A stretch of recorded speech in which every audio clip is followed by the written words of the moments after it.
Okay, back with another video on the Behringer Brains module.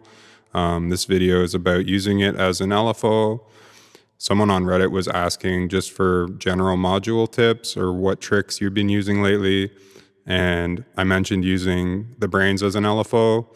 And some people seem to not know that plates could have an LFO mode or something. So I'll just show you how it works. So right now I have it in audio mode, going to filter.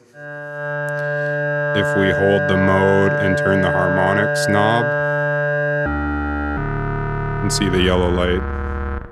When it goes to this, you're in LFO mode. See the LED cable is blinking. So if we plug it to the mod input and take an oscillator to the filter, we get some LFO mod. If you just want a straight sine wave, the virtual analog with the 3 knobs down will give you a pretty smooth wave. And it can go pretty slow.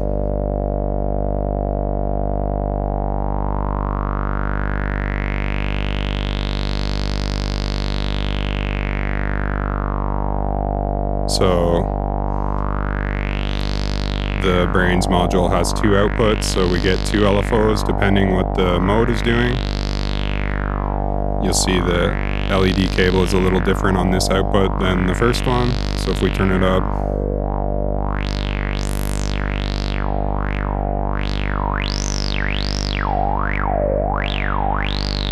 you can hear it's not exactly like a straight sine wave like this one, but there's some sort of like bumpiness to it. So you can just play with the parameters and see what kind of LFO shapes you can get.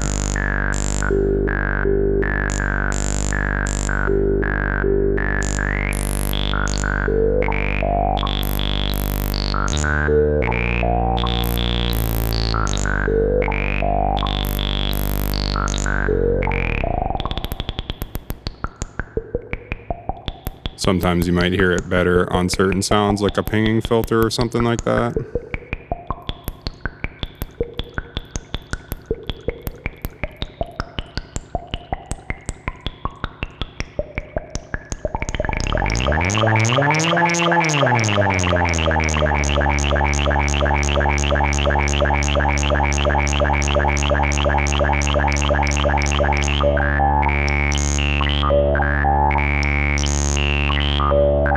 So this filter has attenuators for the mod inputs, but if you're trying to modulate something that doesn't have an attenuator, you can use the bass drum mode, and the morph will act as an output attenuator for this. So if we turn this up,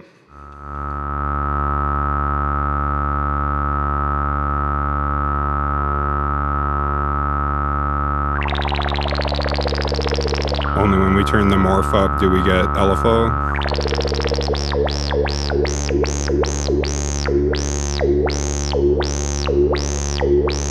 So most modules have attenuators, but some synths and stuff don't. So if you're trying to just send an LFO to your mono synth or whatever, this is a good mode.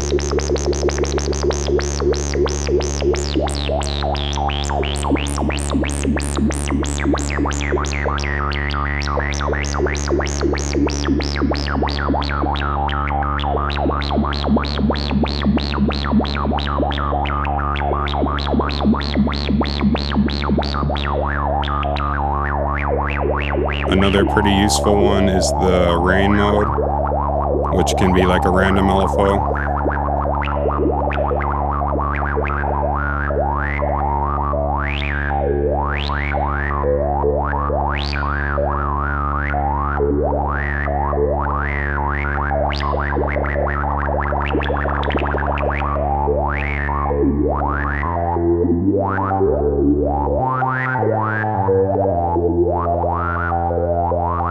Gotta stop bumping the camera.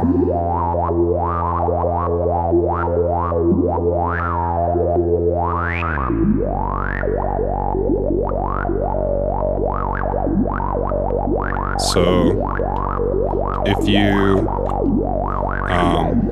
there's a lot of different things you can do, because there's two outputs. You can self-modulate the LFO with one of the outputs.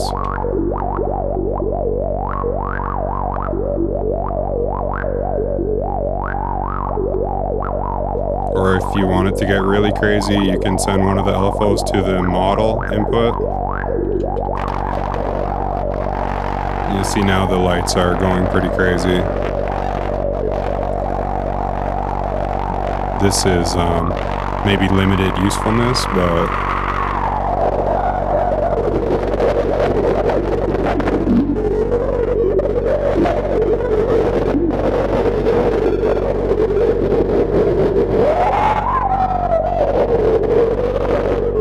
anyways,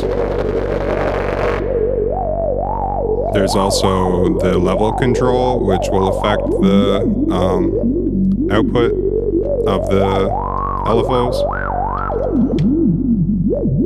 So if we take a DC source to the level, turn it up, we get LFO. If it's down, we get nothing. So you could send a third LFO to this and modulate the amplitude of your LFO.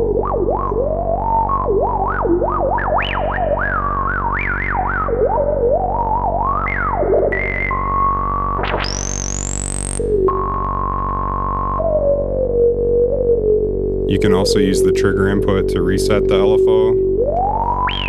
So I just have this Abacus channel cycling.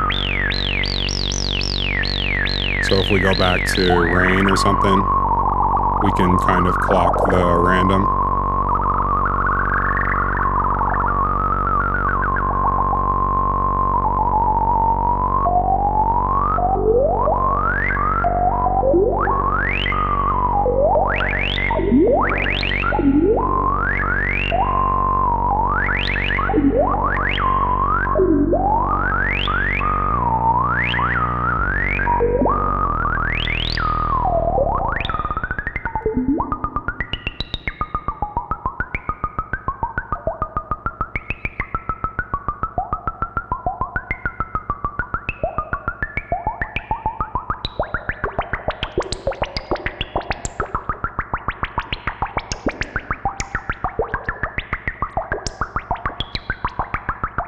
A couple of the modes, like speech in the first bank, I think they need a trigger to be useful. Speech is just one that was not really giving me much as an LFO. I was getting it to do some things, but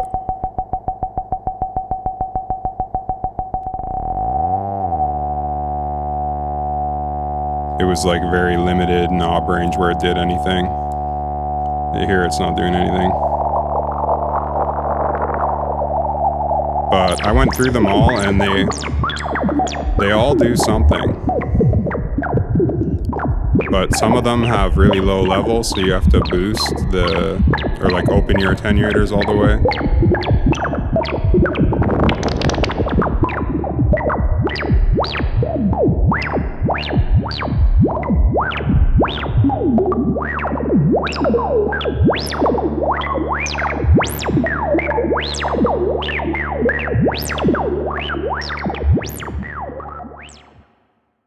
So just thought I would share this way of using this module. If you're tired of using it as an oscillator, it makes a pretty crazy LFO. All these parameters have CVs. So what I was doing is hooking a joystick up to the mode switching with a track and hold. And so I can just press a button and choose my mode, and then moving the stick to control all four parameters at the same time. It's a really insane LFO. If you have a joystick with quad outs, try it out. Thanks for watching.